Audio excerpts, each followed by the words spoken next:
মুর্শিদাবাদ জেলায় সর্বমোট 3 জন মন্ত্রীপদ পেয়েছেন। প্রথমেই ঘোষণা হয়েছিল বেলডাঙ্গার বিধায়ক ভরত কুমার সাউয়ের নাম। আজ 1 জুন 2026 আবারও 2 জন মন্ত্রী পেল মুর্শিদাবাদ। তার মধ্যে একজন মুর্শিদাবাদ জেলার মুর্শিদাবাদ বিধানসভা কেন্দ্রের বিধায়ক গৌরীশঙ্কর ঘোষ, তার পাশাপাশি কান্দি বিধানসভার জয়ী বিধায়িকা গার্গী ঘোষ মহাশয়। আজকে তিনারা ক্যাবিনেটে মন্ত্রী হিসেবে শপথ গ্রহণ করেন। শপথ গ্রহণ অনুষ্ঠান শুরু হতেই বিজেপি কর্মী সমর্থকদের মধ্যে খুশির আবহাওয়া লক্ষ্য করা গেল। মুর্শিদাবাদ জেলার ভগবানগোলা 2 ব্লকের দেবাইপুর এলাকায় নেতা কর্মী সমর্থকদের নিয়ে একে অপরকে রং মাখিয়ে লাড্ডু এবং মিষ্টিমুখ করিয়ে রাজ্য নেতৃত্ব এবং মুখ্যমন্ত্রী শুভেন্দু অধিকারী মহাশয়কে ধন্যবাদ জানালেন বিজেপির নেতা এবং কর্মীরা। এদিন উৎসাহ উদ্দীপনার পাশাপাশি পথ চলতি মানুষদেরও মিষ্টিমুখ করানো হয় ভারতীয় জনতা পার্টির পক্ষ থেকে। আজকের এই কর্মসূচিতে উপস্থিত ছিলেন মণ্ডল সভাপতি অভিমন্যু সরকার, জেলা সম্পাদক চন্দন পরামানিক, সংখ্যালঘু সেলের সভাপতি আলাউদ্দিন শেখ, সাধারণ সম্পাদক আরিফ হোসেন, ভগবানগোলা বিধানসভার কোঅর্ডিনেটর সুকুমার ভাস্কর, এছাড়া অন্যান্য বিজেপি পার্টির নেতা কর্মীগণ উপস্থিত ছিলেন। এ বিষয়ে কি বলছেন তারা শোনাবো আপনাদের। এই ভিডিওটি যারা দেখছেন ভিডিওটি শেয়ার করবেন, চ্যানেলটি লাইক করবেন আর সাবস্ক্রাইব করবেন। আই লাভ মাই ইন্ডিয়া, মেরা ভারত মহান। দিবাইপুর থেকে আজমউদ্দিন শেখের রিপোর্ট, আখিরিগঞ্জ নিউজ। আজকে জেলা রাজ্য থেকে জেলা এবং জেলার নির্দেশে আজ আমাদের মণ্ডল কর্মসূচি ছিল যে 7 জুন মোদিজির যে 12 বছর সরকারের সম্পূর্ণ হবে, সেই কারণে মায়ের নামে একটা করে প্রত্যেকটা বুথে এবং আমাদের ভারতীয় জনতা পার্টির কর্মীবৃন্দ সবাই একটা করে মায়ের নামে গাছ লাগাবে। আপনার নাম এবং পরিচয়? আমার নাম অভিমন্যু সরকার, আমি মণ্ডল 3-এর সভাপতি। কি বলবেন? আমরা অনেকটাই আশায় ছিলাম আর আমরা সত্যি আনন্দিত। আজ পুরো মুর্শিদাবাদ জেলাবাসী প্রত্যেকেই আজ তাদের মুখে চওড়া হাসি, কারণ এই মুর্শিদাবাদের ভূমিপুত্র গৌরীশঙ্কর ঘোষ পূর্ণ মন্ত্রিত্ব পেয়েছে।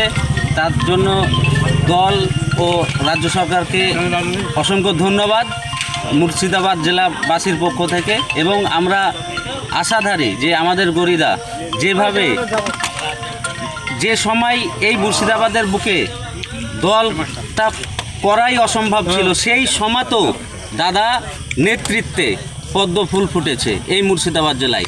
সেই রূপ আজ পুরো যেভাবে জয় জাকার হয়েছে আজকে এই মুর্শিদাবাদও, তথা এই আমাদের দাদা মন্ত্রিত্ব পাওয়াতে আমরা আশাধারী যে মুর্শিদাবাদ আর পিছিয়ে থাকা জেলা থাকবে না। দাদার হাত ধরে উন্নয়নের বন্যা বইবে, এটা আমাদের আশা এবং আমরা তাতে অত্যন্ত খুশি। আমরা দাদা মন্ত্রিত্ব পাওয়াতে আমরা অত্যন্ত খুশি। আমাদের এখানে একটা সাংগঠনিক বৈঠক ছিল, তারপরে আমরা দাদার মন্ত্রিত্ব পাওয়ার খুশিতে আমরা সকলেই আবির এবং সকলে মিলে একটু মিষ্টিমুখ করলাম, এটাই বলার। আপনার নাম এবং পরিচয়? আমার নাম আরিফ হোসেন, আমি সাংগঠনিক মুর্শিদাবাদ মাইনরিটি মোর্চার জেলা সাধারণ সম্পাদক। ঠিক আছে। আজকে আমাদের জেলার বার্তা ছিল যে প্রত্যেকটা মণ্ডলে সাংগঠনিক বৈঠক, সেটা হচ্ছে আমাদের 5 তারিখ থেকে যে কার্যক্রম আছে, মোদিজির 12 বছর সরকার পূর্ণ হচ্ছে, সেই উপলক্ষে একটা সাংগঠনিক বিষয় ছিল। মিটিং ডাকা হয়েছিল মণ্ডল 3-এ, ভগবানগোলা মণ্ডল 3-এ, সেখানে আমি উপস্থিত ছিলাম। যেহেতু আমার এই মণ্ডলে বাড়ি এবং জেলার কমিটি বা জেলার মোর্চা যারা এই মণ্ডলের আওতাভুক্ত বা আছেন প্রত্যেকেই এখানে কল করা হয়েছিল, সেখানে আমরা উপস্থিত হয়েছিলাম। বুথ স্তর থেকে শুরু করে মণ্ডল স্তর, শক্তি কেন্দ্র প্রমুখ প্রত্যেককে আমাদের সাংগঠনিক বার্তা পৌঁছে দেওয়া হলো। এটা আমাদের বুথ ভিত্তিক আপামর জনগণের সঙ্গে কীভাবে কাজ করতে হবে, কীভাবে পিছিয়ে পড়া মানুষদেরকে উন্নতির আলোয় নিয়ে আসতে হবে, সেই বিষয়ে আমাদের আলোচনা ছিল। এবং তার সঙ্গে আর একটা বড় কথা হচ্ছে যে আমাদের মুর্শিদাবাদের যে গর্ব, আমাদের মুর্শিদাবাদের মাটি থেকে আমাদের মুর্শিদাবাদের দামাল ছেলে, আমাদের সকলের প্রিয় মুর্শিদাবাদবাসীর গর্বের প্রিয় পাত্র আমাদের গৌরীশঙ্কর ঘোষ আজকে আমাদের ভারতীয় জনতা পার্টির পশ্চিমবাংলার যে মন্ত্রী, সে পূর্ণ মন্ত্রিত্ব পেলেন।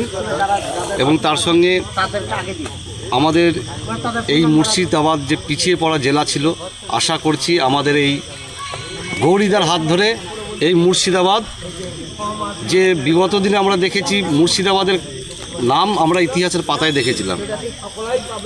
মুর্শিদাবাদ এক ঐতিহ্যশালী জেলা ছিল, ঐতিহাসিক জেলা। সেই জায়গা আমরা পিছিয়ে পড়েছিলাম। বিভিন্ন সরকারের আমলে দেখেছি, আমরা কংগ্রেস শাসনকাল দেখেছি, সিপিএমের 34 বছর শাসনকাল দেখেছি, তৃণমূলের 15 বছর শাসনকাল দেখলাম। মুর্শিদাবাদে মন্ত্রী প্রতিমন্ত্রী অনেক দল থেকেই হয়েছিল, কিন্তু তৃণমূলের আমলে হয়নি। তাই মুর্শিদাবাদ পিছিয়ে পড়া একটা জেলা। আমরা বাইরে গেলে আমাদেরকে বলতো যে মুর্শিদাবাদে তো তোমরা সবাই প্রত্যেকে পরিযায়ী শ্রমিকের কাজ করো, বিভিন্ন রকমের আমাদেরকে কিন্তু কথা শোনাতো। কারণ আমাদের অর্থনৈতিক কাঠামোটা খারাপ এবং আমাদের বিভিন্ন সরকারি প্রকল্প থেকে আমাদের মুর্শিদাবাদ পিছিয়ে। এই পিছিয়ে পড়া জেলা থেকে আমরা গৌরীদার হাত ধরে আমরা যে উন্নতির শিখরে পৌঁছাবো। মুর্শিদাবাদকে আর পিছিয়ে পড়া জেলা বলবে না। এখানে উন্নয়নের কাণ্ডারি আমাদের গৌরীদা আজকে পূর্ণ মন্ত্রী পেলেন। সেই উপলক্ষে আমরা এই মণ্ডল 3-এ মিষ্টিমুখের আয়োজন করেছিল, সেখানে আমরা উপস্থিত হয়েছি। আজকে আমাদের মানে কি বলবো, যে মনের যে আশা ছিল সেই আশা আজকে আমাদের পূর্ণতা পেল। আপনার নাম এবং পরিচয়। আমার নাম চন্দন প্রামাণিক, ভারতীয় জনতা পার্টির মুর্শিদাবাদ সাংগঠনিক জেলা সম্পাদক। আমাদের ছিল সাংগঠনিক, অর্থাৎ আমাদের সরকার ক্ষমতায় এসছে, কিন্তু আমাদের এখানে কোনো পঞ্চায়েত সমিতি নেই। আগামী দিনে আমাদের এখানে সংগঠন খুব দুর্বল জায়গায়। আগামী দিন পঞ্চায়েত এবং পঞ্চায়েত সমিতির লক্ষ্যে আমরা যাতে বৃহত্তর একটা সংগঠন গড়ে তুলতে পারি, আমাদের প্রত্যেকটা বুথে যাতে শক্তিশালী সংগঠন তৈরি হয়, এই আশা রেখে আজকের কর্মী সভা। প্রত্যেককে বার্তা দেওয়া, এখন থেকে মানুষের সাথে সংযোগ তৈরি করতে হবে এবং আগামী দিনে আমাদেরকে পঞ্চায়েত সমিতি জিততে হবে। এবং সেই সঙ্গে জেলার বার্তা নয় যে আমাদের যে আজকে এমন একটা গর্বের দিন, অর্থাৎ এই পশ্চিমবাংলায় এই প্রথম মনে হয় আমাদের দুটো, একটা প্রতিমন্ত্রী এবং পূর্ণমন্ত্রী হিসাবে আমাদের মুর্শিদাবাদ পেল। আগামী দিনে আমাদের পাইনি, যদিও আমাদের এখানে বিধায়ক সংখ্যা 2 থেকে আজ 8-এ পৌঁছেছে। আমাদের বুক ভরা একটা আশা যে গৌরীদার নেতৃত্ব ধরে যেমন আমরা দলে ক্ষমতায় এসেছিলাম, ঠিক গৌরীদার হাত ধরেই এই মুর্শিদাবাদ তথা গোটা পশ্চিমবাংলায় এই বিজেপির নেতৃত্বে একটা। নাম এবং পরিচয়। সুকুমার ভাস্কর, বিধানসভা কনভেনর।